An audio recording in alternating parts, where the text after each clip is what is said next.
Good morning. This is Jim Hawke from Team Hawke Realty. I want to talk about multiple offer situations. There's going to be two times that we find ourselves possibly being in a multiple offer situation. Time number one as a buyer, which we'll talk in more detail next week in our video. And the other time will be as a seller. And that's what we're going to talk about today. I want to talk about multiple offers as a seller. This is in your best interest because you are going to find that you're going to get the best price and terms, and you're going to have the biggest bargaining power as a seller in a multiple offer situation. As your agent, at any time, once we receive an offer, we want to let all the agents that have shown your property in the past know that there is an offer on the property, and allow them to get in contact with their buyers that they've shown it to see if they're also interested in making an offer. Sometimes that does trigger a second offer or even a third offer. Once we know that we have more than one offer on the property, we let all buyers know that there are 1, 2, 3, or however many offers that there are, so that they are in competition, and then that gives them an opportunity to put their best foot forward in bringing us the best offer for your property. It also allows them to be on the same playing field, so nobody has an advantage over anybody else at that time. That's so important that we want to treat everybody fairly and honestly and make sure that they are being treated properly. We have two options when we set up a time to present the offers. We can let the buyer's agent present their offers, or we can meet with just you and discuss the offers with you as a seller. I usually ask what you're the most comfortable as a seller doing. Sometimes it's good hearing from a buyer agent a little bit more about their clients. You get a little bit more insight, and I can ask them some questions. But if you're not comfortable with that, then we don't do that. If you are comfortable with having the agents come in and present their offers, we'll usually let them come in, present their offer. We won't talk about anything. I may ask them a couple questions, and then we'll ask them to leave and let the next person come in, present their offer, ask them a couple questions, let them leave. But anything that we say in that situation, they're going to bring back to their buyer and let their buyer know. So we want to make sure that we stay fairly closed-lipped at that point and protect our interests in the negotiation.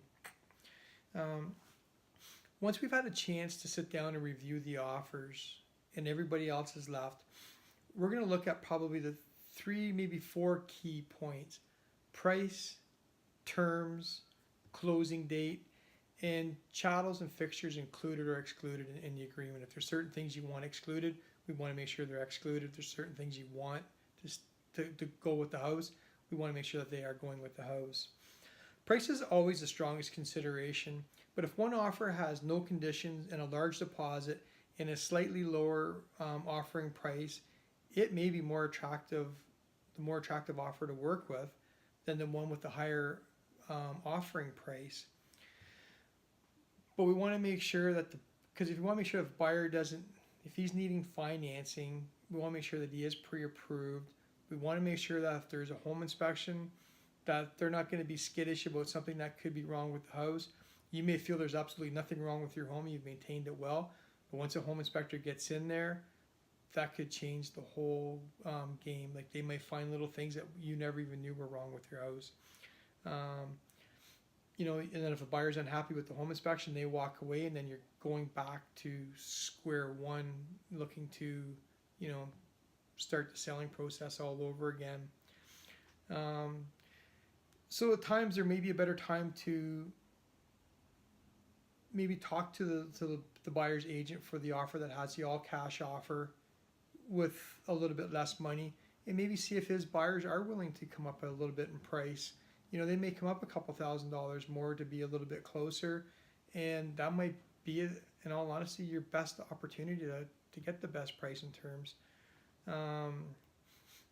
We call the agent, see if they're willing to go up. If they're willing to go up, great. If they're not willing to go up, you can also do the reverse, and you can contact the agent with the conditions and see if their buyer is willing to remove some of their conditions at that stage. We do a short irrevocable. If everyone's agreed verbally, we do a short irrevocable with that, give them a couple hours to respond back to us so that we don't lose the other offers. and then hopefully at that time you've got the best possible offer for yourself, and that's our job to make sure that you do. At times, all offers may have conditions in them. We're seeing more of this lately. So, we might get 3 offers on a property, but all of them may have financing, home inspection. Someone may still have to want to sell their house before they can remove their conditions. So there are times that we do see offers now with multiple conditions in the offers as well. At that time, we really want to educate ourselves more on how well qualified the buyers are. Make sure that if there are any issues with the house, that they are aware of them and their agent did explain it to them properly, and that's not going to come back in on a home inspection.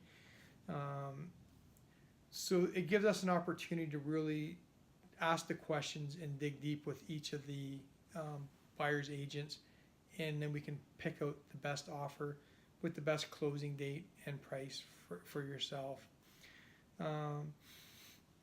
At this time, we can also consider if we can accept an offer, and if there's 2 offers that are really close and the buyer's willing to stay on, we can accept a second offer as a backup offer, just in case the first people have an issue with their financing, or they find something with a home inspection or septic inspection that they weren't aware of, scared them off.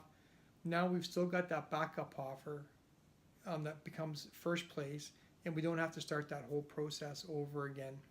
Not all buyers are willing to, go along with that, but if you can find a buyer that really falls in love with your house and they're willing to wait, because we are seeing more in the last 6 months, offers get accepted and then fall through, and then they reestablish a new offering date, or they just want to take the next available offer. The agent calls back all the people that had offers or showings, hoping to start that whole process over again. But if we do have someone that's a good solid backup offer, it is a good option as well. This can also be a little bit stressful for the seller, because you really want to make sure that you're choosing the best offer, and that's where our experience and expertise in asking the agents the right questions. If the agents aren't there, I can still call them, ask them the questions, and try and read their responses to see what I feel is maybe the best option for you to take. Then I can give you that advice. At the end of the day, it's your call on which offer you want to accept or don't want to accept. I've seen sellers accept offers on their properties for less money, knowing that it's going to be a young family moving into the house, and they're confident that this young family is going to love the house the same as they've maybe loved it for the last 30, 40 years. They would rather take less money and see somebody else come into the house with the same feeling that they had when they purchased it. So that's also got a strong conviction with that as well. So really, at the end of the day, my job and the job of the agents within the Team Hawke organization are to communicate with the other agents, to make sure that we have all the answers, to make sure that you are choosing the best offer for you and your family. If you have any questions or any concerns about anything that I've talked about today, please feel free to contact one of my agents, 705-527-7877. And please keep smiling and enjoy the blessings that come into your life each and every day. Thank you very much.